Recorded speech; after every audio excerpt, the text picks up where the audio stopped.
Y desde Washington nos vamos en directo a Israel, claro, Washington, Israel, Estados Unidos e Israel que tienen un vínculo tan importante de colaboración, ¿sí? Para Israel los Estados Unidos son su gran aliado y le cuento que vamos a tener la posibilidad de estar unos minutos con una periodista nacida en la Argentina, en realidad a esta altura muy israelí, 3 décadas viviendo en Israel. Me contaba hace unos instantes que su abuelo era de estas tierras pampeanas de Bernasconi, pero ella, además de venir de estas latitudes del mundo, entre otras cosas trabaja para muchísimos medios norteamericanos, conoce muy bien del vínculo Israel-norteamericano y además de la política israelí que nunca es aburrida. Me refiero a Noga Tarnopolsky. Noga, ¿cómo estás? Muy bien, gracias. ¿Qué tal? Muy bien, gracias por estar con nosotros. A ver, simplemente anecdótico antes de entrar a lo periodístico. 30 años ya viviendo en Israel. ¿Viste? Pasa el tiempo. Para todo. Habrás visto muchas cosas en 30 años en esta Israel que ha cambiado tanto. La verdad que sí, pero nunca pensé que iba a vivir momentos como los que hemos vivido acá en los últimos 4 meses y es como, no quiero decir que es algo fresco, porque han habido momentos también de mucho temor, pero es algo que nos despierta mucho, eso de conocer muy bien un lugar y de repente darte cuenta que no lo conoces para nada. Salieron muchas cosas debajo de la alfombra, algunos dicen, se desataron algunos fantasmas en una coalición de gobierno eh, muy particular, decirlo de alguna manera, y ya que has tocado esto, vamos entonces un poco a lo actual. Parecería que el primer ministro, por lo menos, Benjamin Netanyahu, del cual podrás decir todo lo que quieras también, ha escuchado algo en su pragmatismo político y ha decidido ir a fuego lento, entendiendo de que sus prioridades son en este momento sobre todo la aprobación del presupuesto nacional, que sin eso puede caer el gobierno, y para intentar, me parece, ¿no? Como estrategia, aprobar esto y que la reforma judicial no le complique el camino, ha decidido ir un poquito más lento y postergar este tema, aunque internamente, dentro de su propia coalición, entre otros del ministro de Justicia, Yariv Levin, tiene presiones para apurarla. ¿Cómo estás viendo todo este tema, que es el gran tema, como has dicho, en los últimos 4 meses y muy novedoso en términos de, bueno, las marchas, las salidas, el compromiso ciudadano de unos y otros? Eh, Te puedo contestar con especulación, porque como no es su costumbre, Netanyahu apenas ha hablado públicamente en Israel. Entonces estamos todos en una situación un poco argentina de tratar de psicoanalizarlo, de entender si hace esto significa el otro, si decide que va a priorizar el presupuesto, bueno, por ley lo tiene que hacer, entonces podría ser algo pragmático, también podría ser que tuvo un ataque de temor de aquellos, porque él casi perdió control del país entero hace un mes y pico, finales de marzo, cuando echó al ministro de Defensas en medio de una gran crisis nacional y el país se paró. Simplemente se paró. El primer paro general en la historia de Israel, toda la industria, toda la academia, todo se paró. Entonces, no sé si es pragmatismo o temor o un poco de las dos cosas, pero creo que hay que enfatizar, porque tanto se habla de una vuelta hacia la derecha extrema de parte de Israel, porque este gobierno es extremista, es algo que hubiera sido inadmisible en Israel en cualquier otro momento y un poco lo es hoy. Por eso vemos estas enormes manifestaciones. Pero yo creo que es importante enfatizar que lo que estamos realmente viendo, por poco sexy que es un primer ministro criminalmente complicado, enjuiciado y se quiere salvar. mucho más que un país que se ha dado una vuelta hacia el fascismo, hacia una vía no democrática. Lo que estamos viendo es un primer ministro dispuesto a hacer cualquier cosa para salvarse él, y un pueblo que lo votó. Él fue legalmente electo, pero que de repente el pueblo también se asusta y dice, espérame, no voté a vos como te conocí hace 10 años, no voté para esto. Y ese es el clash. ¿Por qué enfatizo esto? Porque ayer fue el primer día en función de la Knesset después de Pesaj, de una pausa de un mes para las fiestas nacionales y religiosas, y supuestamente era un día en el cual únicamente se iba a recibir con gran ceremonia al presidente del Congreso norteamericano, Kevin McCarthy, que está de visita. Pero no, un miembro del Likud, del partido de Netanyahu, trató, sin que nadie se dé cuenta, de presentar una propuesta de ley que tiene como su única meta salvarlo al jefe.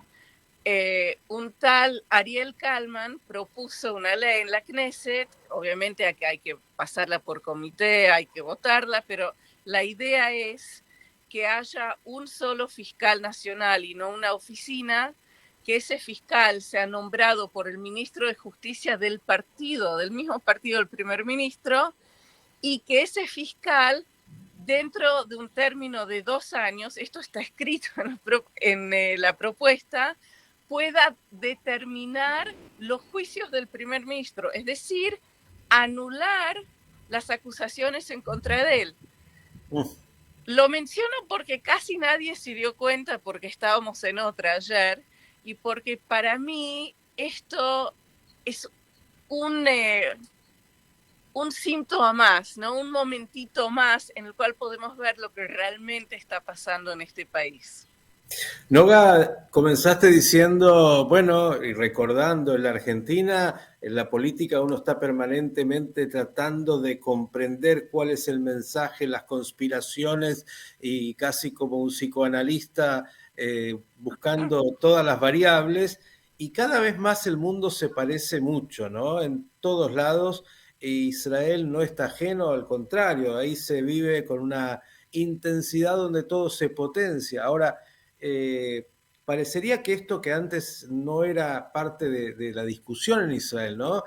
Lo que eran los temas personales, de alguna manera que afectaran a decisiones políticas de fondo, y donde la independencia de los poderes era uno de los pilares tan claros, y donde, bueno, un ejemplo en el mundo, un presidente encarcelado, un primer ministro, nadie era distinto, ¿no? En términos de la justicia, parecería que por los intereses tanto del primer ministro como de Ariel Deri, del líder del partido Shas, y algunos cuantos otros, hoy está ahí resquebrajándose, y es gran parte de la preocupación. Ahora, te quiero llevar a una de tus especialidades, que es obviamente el vínculo con los Estados Unidos. Los Estados Unidos tienen sus propios problemas, no son pocos, en su propia democracia. Pero bueno, la administración Biden particularmente, y los demócratas, no son muy afectos a lo que está pasando en Israel. ¿Cómo repercute en la realidad, más allá de las declaraciones o la visita sí o no de Netanyahu a la Casa Blanca? Bueno, en Israel hay una obsesión total, es como una frazada sobre todo lo otro, sobre si lo van a invitar a Biden a la Netanyahu a la Casa Blanca o no. A mi juicio, el tema está un poco histeriqueado, un poco exagerado.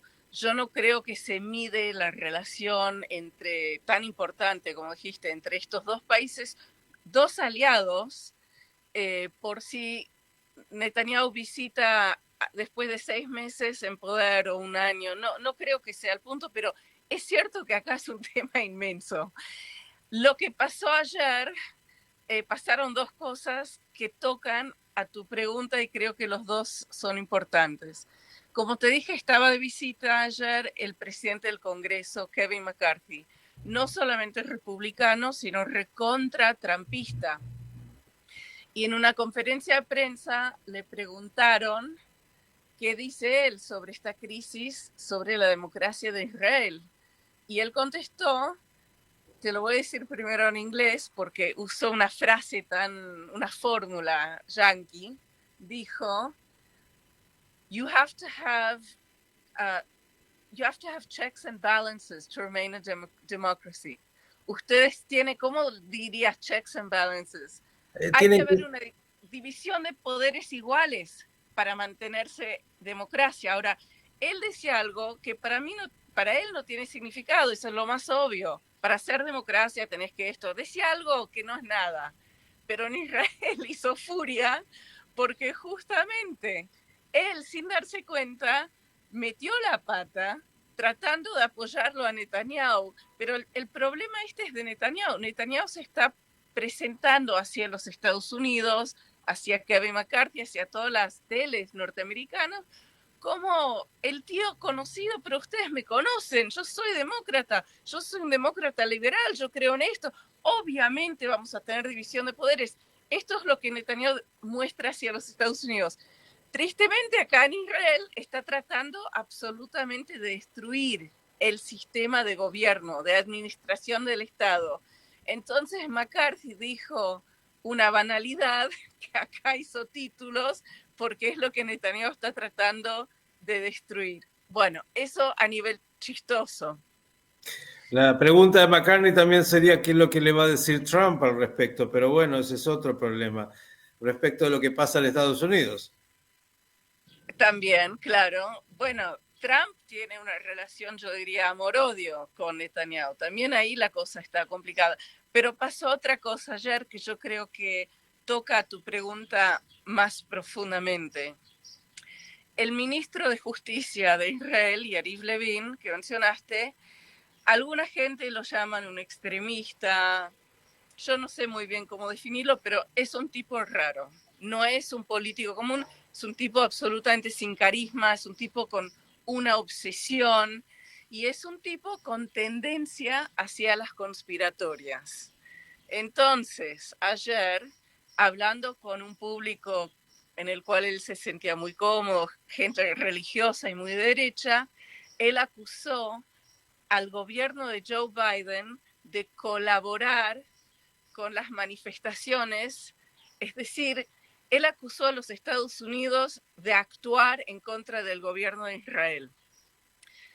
Te imaginas que el Departamento de Estado respondió como ya lo ha tenido que hacer en contra del propio hijo del primer ministro, que es el primer traficante de estas conspiratorias, y estas cosas no les gusta nada. Estas chifladuras, locuras, conspiratorias, estas acusaciones para mí tienen significado porque muestran que el actual gobierno de Israel está un poco desconectado de los ciudadanos, del pueblo de Israel. Pero para los Estados Unidos esto sí es serio porque muestra que ellos no pueden tener confianza en el gobierno. Su ministro tan senior dice algo así.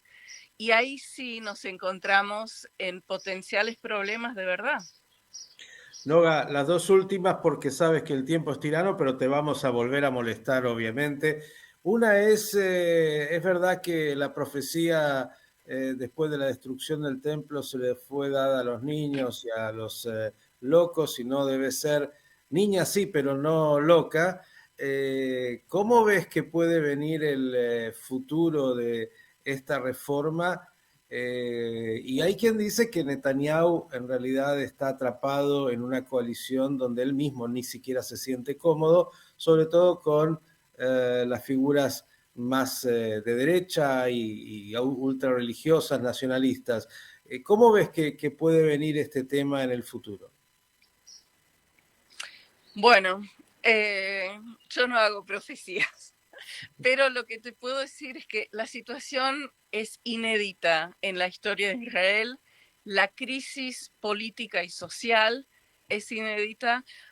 Hablando de la argentinización de las cosas, Cuando Netanyahu empezó este proceso, el shekel, la moneda de Israel, perdió 8% de su valor en una sola semana. Es algo que en la Argentina es un tema para hablarlo en el bar con tu amigo, pero en Israel nunca pasó. Eso cayó acá como un terremoto. Netanyahu puede hacer otra cosa. Estamos en este momento en una situación donde te puedo decir que yo veo que hay iguales de chances que Netanyahu en algún momento de máxima presión política en contra de él o de pánico haga pasar estas leyes por la Knesset. Es un paquete de más de 100 leyes que anularían el actual sistema de gobierno y que pueda haber acá un revuelto social de verdad, que pueda incluir el colapso del ejército. Eso es una posibilidad real, que nunca lo fue. Nuevas elecciones es una posibilidad real porque puede ser que ciertos de los aliados de Netanyahu en algún momento tengan pánico ellos y paren las cosas, no sabemos. Lo que creo, lo que sí me voy a atrever a decirte, es que lo que yo creo que Netanyahu va a tratar de hacer es de seguir manteniendo esta ilusión de que no pasa nada. Tratar de que las supuestas negociaciones en la casa del presidente entre la oposición y la coalición duren para siempre, si él puede, que la conversación sobre si va o no va a Estados Unidos dure para siempre, tratar de mantener todo en este status quo que es muy frágil, pero en ese status quo él mantiene su poder y eso es lo que él quiere y yo creo que él va a ir en esa dirección. Si le van a permitir, ahí no sabemos. Y eso que estás diciendo tiene mucho que ver con el perfil que uno le ha visto a Netanyahu tantas veces, un hombre que maneja los tiempos e incluso eso de no producir grandes cambios más allá de lo que va haciendo por el costado. Y ahora dije que eran dos, la última de verdad es en este contexto. Hay mucha preocupación por lo que acontece en la región y Israel siempre está con múltiples amenazas. ¿Te parece que esto que debilita a Israel o cuando las cosas se ponen difíciles, en ese momento las divisiones internas se dejan de lado? Yo creo que esto ha debilitado muchísimo a Israel. Yo lamento que terminemos esta entrevista en una nota tan oscura, pero yo creo que Israel se encuentra en uno de los mayores momentos de amenaza y de peligro en su historia. Acabamos de cumplir 75 años del Estado de Israel y yo creo que el Estado está en un momento de tremendo peligro porque los enemigos de Israel, que son reales, ven lo que está pasando acá como debilidad. Entonces tienen más tentación de atacar, de provocar. Hay un gobierno acá de gente casi sin experiencia en gobernar. Cualquiera, en este gobierno lo vemos, cualquiera puede decir cualquier cosa. Atacar al aliado número uno de Israel, a Estados Unidos, con teorías de conspiración así locas, no ayuda a la seguridad de Israel. Biden capaz que va a esperar 30 segundos más antes de otorgar a Israel algún tipo de ayuda de emergencia si Israel la necesita por estas cosas. Entonces, estamos viendo una Irán muy ambiciosa, una Rusia en Siria muy ambiciosa que quiere pegar tanto a Estados Unidos como a Israel. Estamos viendo a una Israel insegura de sí, con sus valores en cuestión, y todo esto es muy peligroso. Noga, ha sido clarísima y tan importante escucharte. Te vamos a seguir molestando, que tengamos mejores noticias pronto. Gracias por estos Un minutos. saludo. Noga Tornopolsky, una periodista con toda la agudeza que usted le escuchó, especialista no solo en lo que pasa en Israel, sino también en el vínculo entre Israel y los Estados Unidos.